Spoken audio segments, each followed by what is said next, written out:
tại nói giờ ít khó quá tán cái mà cụ ví cậu chua nhớ trâu tán sĩ ở trên thành cậu in nó nè nên sẽ đền đó sẽ nè mua địa chỉ này họ vật tên địa chỉ này dưới tí có tí nữa đấy chứ thế sẽ hô cho à cô tỉnh ăn sống đấy nhưng mà có tôi vô to nữa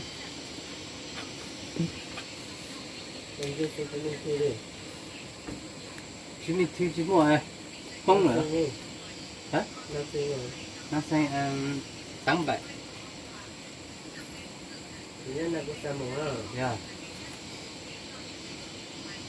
yêu số cái cá thịt tôm sao cơ à còn vô cái lúc số điện thoại thì chỉ mua số mấy mua số máy nào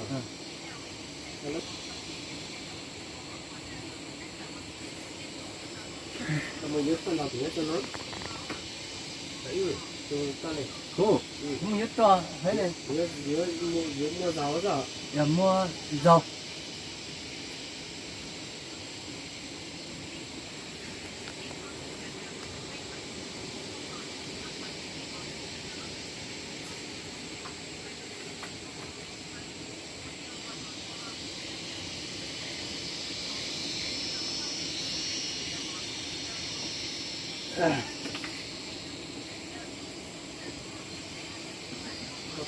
có lúc đây này sắp to rồi Mua rồi. giá Để tôi khai báo vào đây bảo này.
kia một đồ tận trong một nhớ nữa một chén cơm cầu lên mà trâu béo lên rọt chê mà trâu sắc cơm cầu nữa một chén đi chén chê trên gió cá lì chê xa tiền chi xa tiền cho yến rọt chê nữa ta chỉ muốn một chén đi chén chê ô tô một gió bộ tao in đồ kén không không chê hay rồi chỉ chuồn gió cá nữa chê giờ chê lê giang kia bọn đặc cá kia chê trong trâu ót sai cả chê sát cơm cầu nữa cú giờ tụ lấy nó chê trong trâu ót sai cả chê sát cơm cầu họ tụ chê đặc cá nó chê họ trong trâu này ít sai cả chê thế nữa móc cơm cầu đi sợ chỉ tàu đi bí bề mà sợ nữa lên tự nhiên chỉ sát cầu chê ít rau đi ta chỉ rau nói giờ rau này chỉ đầu tiên nó ngồi một chỉ rong theo cầu nữa cầu chè ô tô bị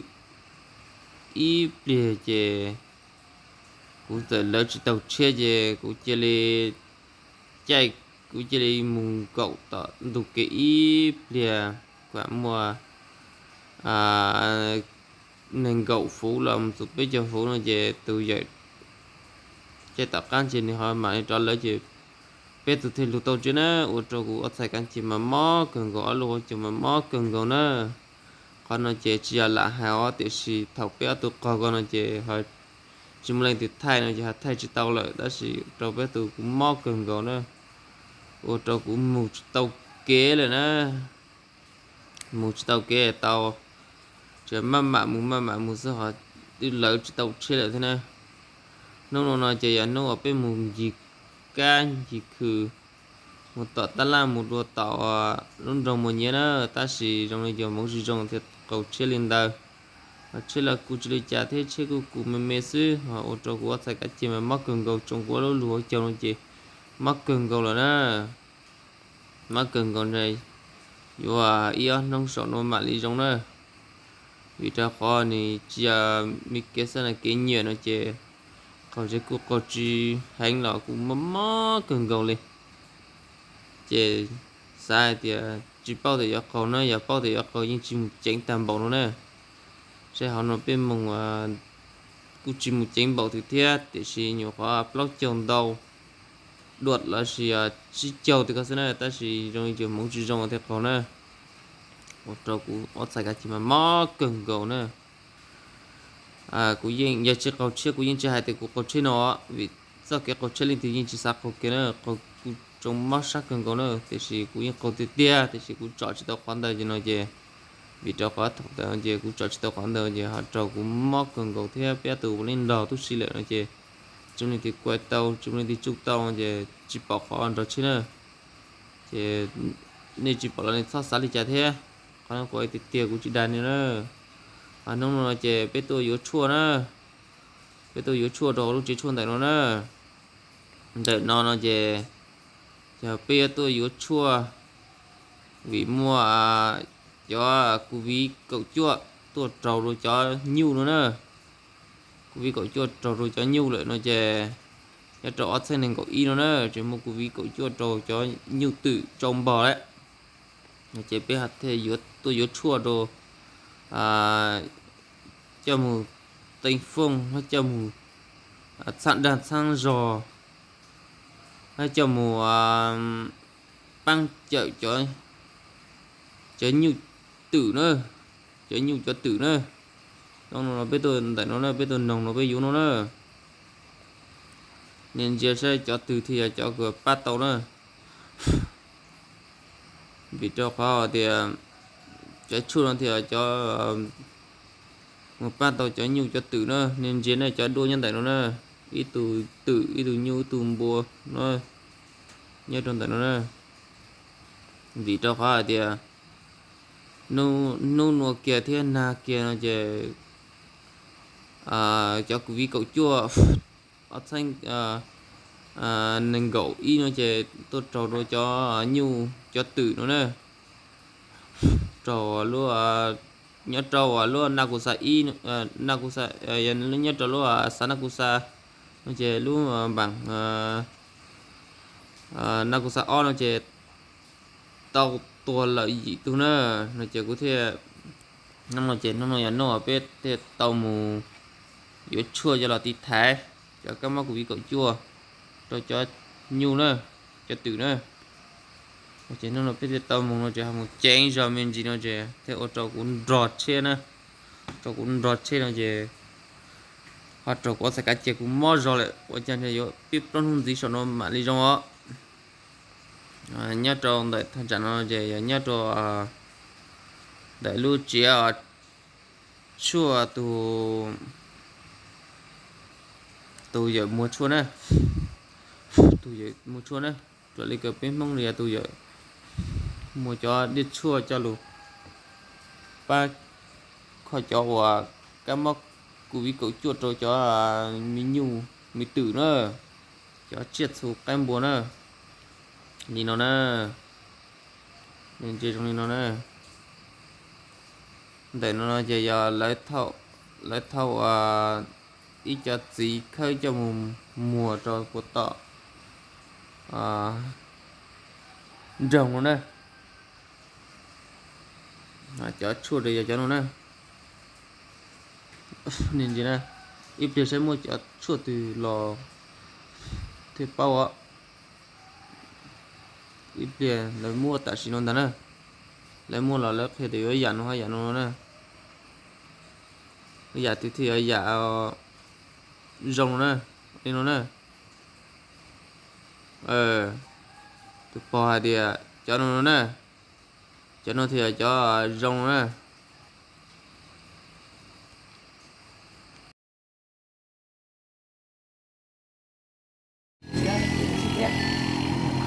alo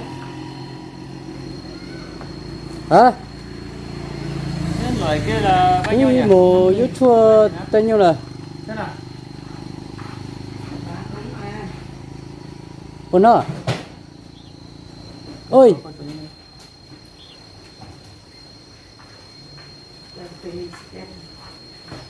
Loại này là chỉ có một loại là hai ba loại ấy. 2 loại trộn lẫn. 2 loại á. Cái loại này là bị gì nhỉ? Huyết trùng đấy là điều trị này. ơi Sảy thai nhiễm trùng đường ruột huyết chị trùng. tôi là biết tính đây mà lụt tôi chết Cứu da cầm. Cái loại nếu chua là tôi tôi tổng nhé loại cái là nó thuốc gì Đây, nhỉ? cũng là Ừ. Có lại cuối cùng cái nào? dạng cái móc cái đan này dạng cái thì thôi móc cái đan này chỉ nó hết bồi mùa dạng cái chiếu móc cái đan này đây dạng không có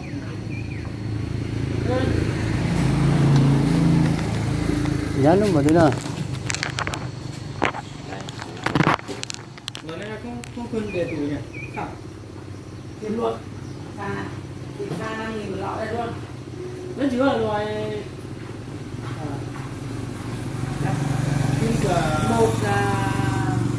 Một chai penny này pha với 3 chai xích tép cho hết vào đây. Penny mà. Đây xích tép đây. Đây một điều nó như này. 25.000 một điều. mà thế nào à Nên bạn này. Biết như là lấy chỉ có lấy nước cái này không? Lấy không nước này đây. Không phải nước có lại này. Không, đây là nó tiêm này là tiêm xích tép này ta bán 5.000 lọ. Đây là Đấy là 5.000 hết. 25.000 điều. thế là có được cái gì ở đây chỉ về đấy. Cứ bán bạn ạ. Không phải lên điện này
完了，这个你摸哎。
hả? Nó sẽ lúc mấy có theo nhá, theo hả?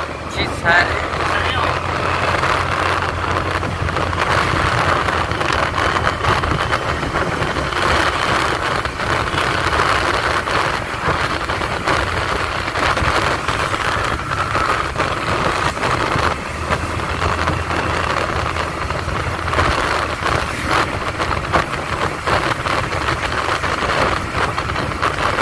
Chắc chắn còn cái nói xưa à.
một chuột đánh đi rồi, một chuột đánh rồi, chưa một chuột nhưng mà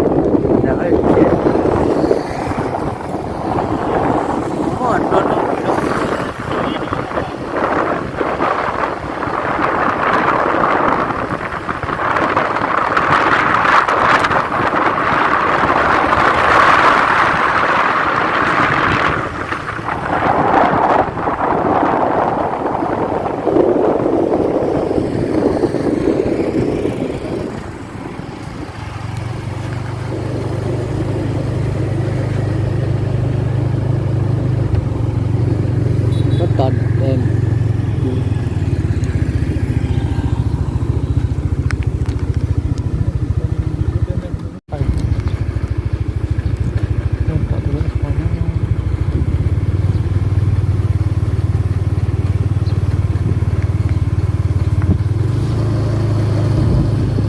nên nó tu chiếu ca rồi chiếu ca rồi chiếu ca bố này nhung chỉ được con này nhung đó này có cái mồ trên cái đèn pin nó dưới lúc đó hả rồi đi thua đi đi thôi còn đi không còn chụp còn nên đúng rồi thiên nhân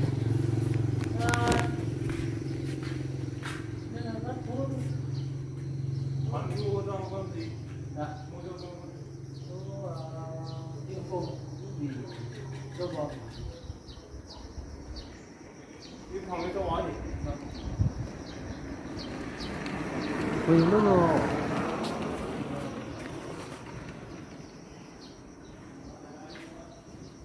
Yo, để nó đi ra đây rồi. Nó trên tới ở ra cho được không? Đây là một số hạt.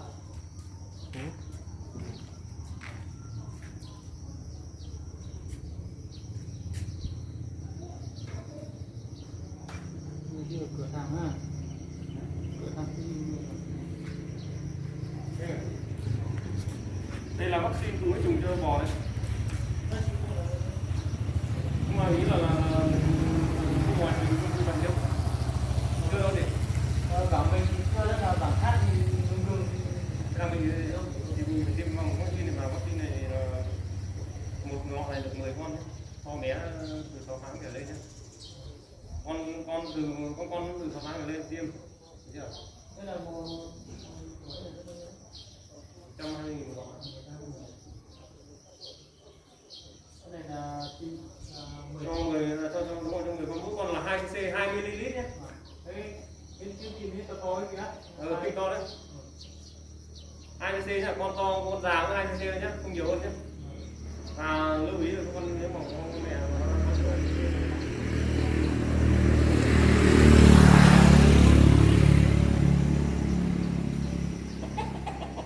con loại cái to to cái thuốc này nó sẽ trắng,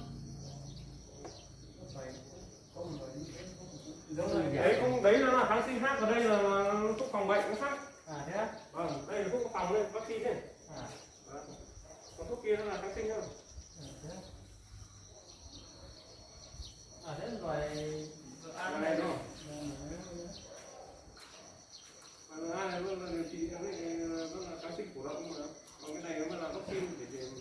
bật cho nó.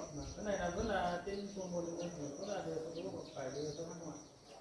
Đúng không? Đúng không? Cái loại này cái gì ba mì Bị rồi cái này dùng điều trị thôi. Cái loại này là nó tiêm ra là nó tạo cái sức kháng thể trong người là con trâu nó không bị nữa đấy. Đấy. Nhưng mà trâu mình chưa bị thì cần gì phải tiêm cái này, mình tiêm cái vaccine này là ví dụ ba mì thì phải tiêm cái này, tiêm cái này. đúng rồi. Mà cái có loại cái gì nhỉ? Cái khô này. Cái gì đấy không phải cái đúng cái cho con mình cơ cổ như thế nào không biết được, nhưng mà cái gì như cái bị phản là 2-3 cái mùa cuối bị chết này, không phải đâu cũng chỉ trải cái Nhớ là mũi này không? Mũi mồm nữa.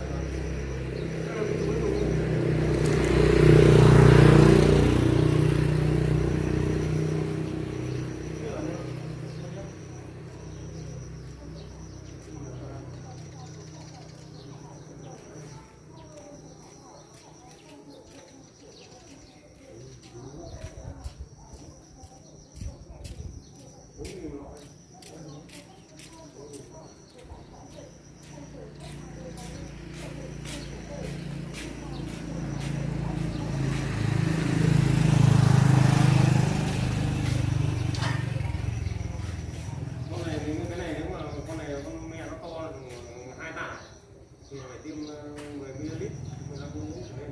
nên bán rẻ lấy nhau đấy.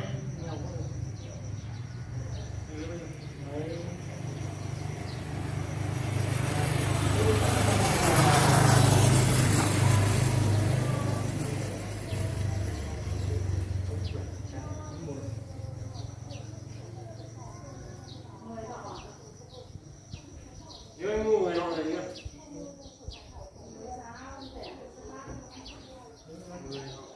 Mà lấy giá rẻ thì hay là tặng luôn một hộp. Nếu anh mua 10 lọ này em tặng luôn cho một hộp này luôn. 10 lọ là 400.000 thì tặng một hộp này luôn. Đấy là đâu không?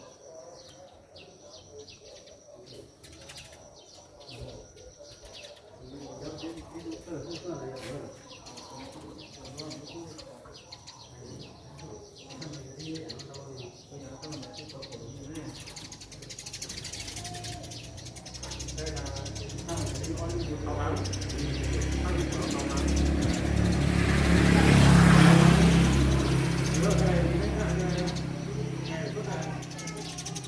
Tháng 3 2021, 12 tháng để về đúng không?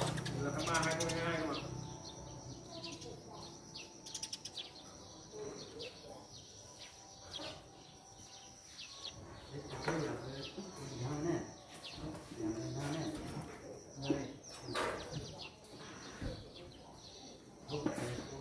Kia phải để đi con mắt đi bảo quản.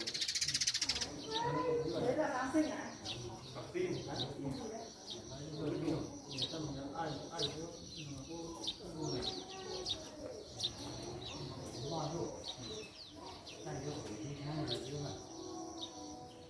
Có loại cái có nước cái rồi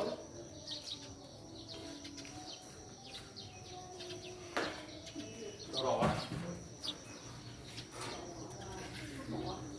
Cái bổ này không? Hay là cái gì?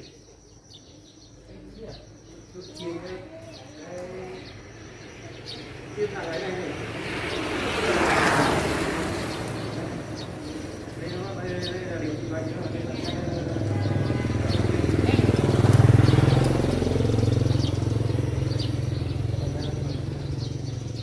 có đang bị bệnh đâu? dầu củ ấy không phải là nên Rồi, mình nghĩ là nó bị rồi. đây là mình chưa bị đâu bản thân mình Thế thì anh phải là tiêm phòng đã ạ. Còn con nào nó Chứ không có tiêm trước được. Anh mới điều trị cái này nó điều trị mà. nó mới đi tiêu mà đi tiêu để gì nữa mà cháu nghĩa là mua phòng về thì đó. Đúng rồi, anh đi mua phòng về để rồi.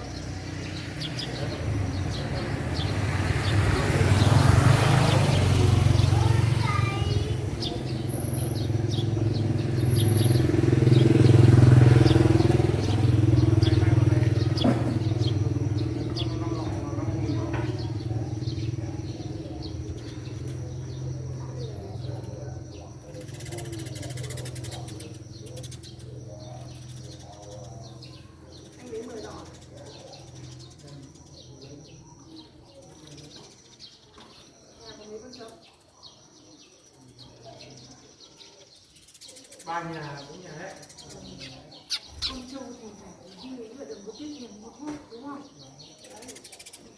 Thế Còn nếu mà anh lấy 10 lọ thì bớt giá cho anh ấy lấy 35.000 thôi. đúng rồi, bây giờ đang nói Đấy. Nếu anh không thích chọn lọ một lọ thì anh bớt cho anh lấy 35.000 thôi. nhận được. Cái này phải có nước. Có, nhưng mà mua cái này thì phải có nước cất pha vào cho nó. Anh lấy loại nào? Đây là nước để pha đây.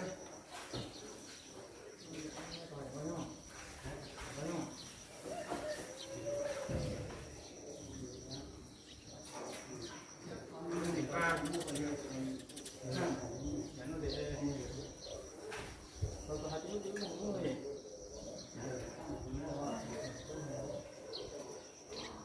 Cái trâu của họ bị những biểu hiện gì nhiều? Có ấy có ý là chảy rãi chảy nhớt rãi rồi chết rồi. Em có đau cổ không? Không phải là chỗ của mình Mình chỉ thấy là người ta đang bảo là bị ấy rồi gì thôi.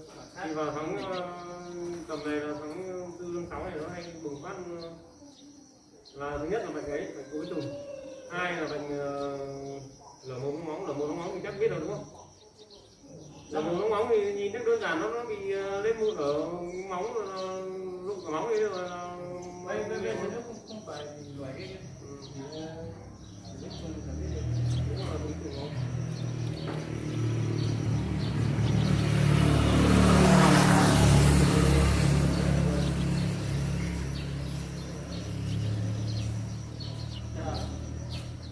Theo lấy anh cái điện thoại nào?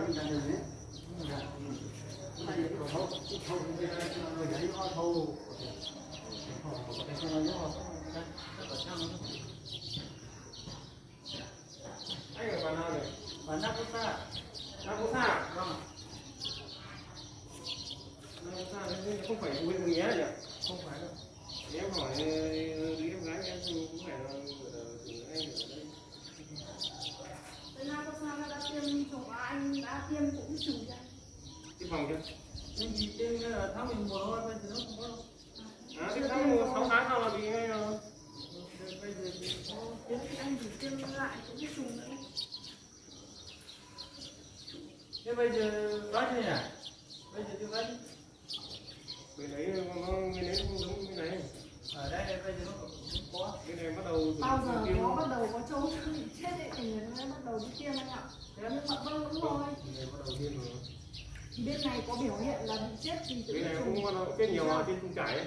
Thì là họ Bây tiêm. giờ thì cũng giờ đang có. Có mà chứ Có đợt trước ở trong Mường Nhé đã tiêm phòng xong rồi. Nhưng bên của anh đã tiêm chưa? Chưa ạ.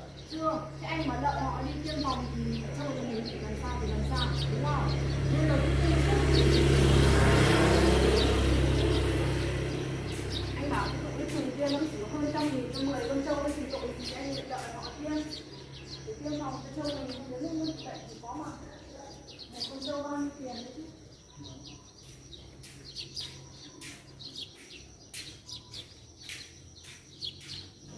anh em cứ suy nghĩ xem là mua vaccine hay là mua ấy, mua thuốc hay là mua vaccine hay là kháng sinh. Kháng sinh thì nó chỉ là điều trị thôi, còn vaccine mới là phòng bệnh. Vaccine là phòng bệnh. Tiêm vào trong sinh kháng thể để phòng bệnh.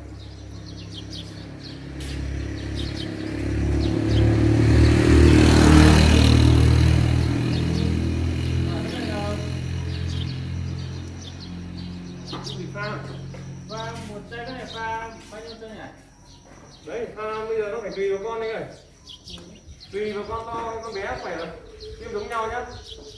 Con to ví dụ là hai cái lọ này với hai lọ này, hai cái này, một con này. con to thì hay. Con to là bằng này luôn đấy. Con đấy là 4 cái. Còn to hơn nữa mà phải là 6 cái nữa. 6 cái một lần đấy. Đúng rồi, ba tất vào tiêm một lần nữa đấy. Một lọ đấy là 4 cái này. Cái này cho 4 cái này ha. Đấy, Chỉ có tiêm một lần. tiêm một lần thôi. Vì con trâu nó trọng lượng nó lớn mà. Bởi vì cái này có cái vaccine kia thì nó không theo trọng lượng, cứ 2 cm một con đúng không? Nhưng cái này nó phải theo trọng lượng. Con này to, già thì nó to, ví dụ em anh thấy nó tầm khoảng chừng khoảng 2 tạ, em phải tiêm 4 lọ này. Đấy.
弄个蒙集中出来。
cho con lụt chơi lô lụt su buồn đã kia nữa lô ta xin nó kia nữa bây cho con lọt chơi lệ bây lọt ta chỉ bữa ta nó chơi hoàn toàn ý thì chỉ nó chơi ở trong mắm mắm cái chơi rồi nó chơi bây cho con lọt lại lô bây một bó tỏ hồi mà nhớ lọt là chơi bên tỏ kia ta chơi nhìn nó chơi ở trong cũ chỉ cần lấy chơi nữa cũng khởi đầu từ tụ cứ nhiều họ tròn lại mình chỉ bé tụ lò chế luôn lò chế nó chế lò cho tao kia chế giá tòn cho tòn cắt đôi chế là lò lò cường cầu ta chỉ biết lò tòn tại nó chế họ chặt chắn tụ nữa để chỉ bố bể giống như chế đủ họ đúng dê cho nhập bố bể tua để xin để nó chế họ chặt chắn tụ nữa cho cái chế họ có khởi ra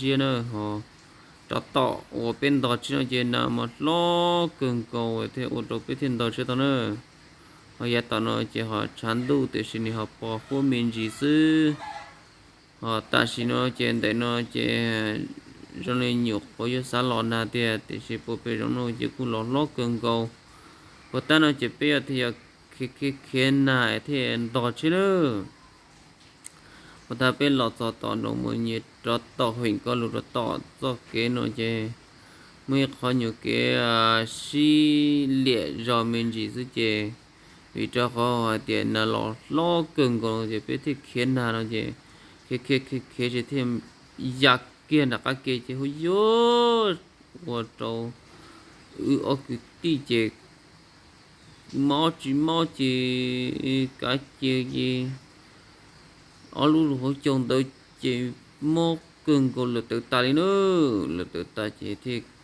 chỉ tàu ta thì sọ mua nhà nên gỗ chi phủ là nên gỗ phủ là biết cho phủ từ con nữa sọ ý miền gì thì tàu miền gì thì mà lo nữa họ mua bé này giờ bui bắt đầu nên vô cô nữa bui nữa là lời thì bỏ thế này lời thì ô mù thì mà cho mù chén luôn kia lên thì tôi trả chia xong chỉ chén coi chỉ ôi cha đấy nó chỉ biết tụ bui nhìn đâu hai linh đây chỉ biết tụ ô nào nó cần có khen nào suy thì ô tàu lên nọ thì biết tụ bui nhìn đâu thì nè thì muốn dùng cơ nè thì đầu kia có xe nè muốn dùng rồi nè ra một pro chén gì là có chuyện gì xóa nhiều đi trả thì ô nữa biết tụ bui nhìn đâu hai linh thì chỉ biết tụ thì rồi giờ ni chỉ tàu cho lúc xưa đầu tiên rồi chị bây giờ thì bộ trâu có tư nữa thì bây giờ cũng chỉ trâu có tư thế thì chỉ trồng mền để ở lúc hồi trồng sư nữa thì bây giờ ô li chị chắc họ muốn gậu trốn ra coi ít tiền mình chỉ tàu chị mà mua chị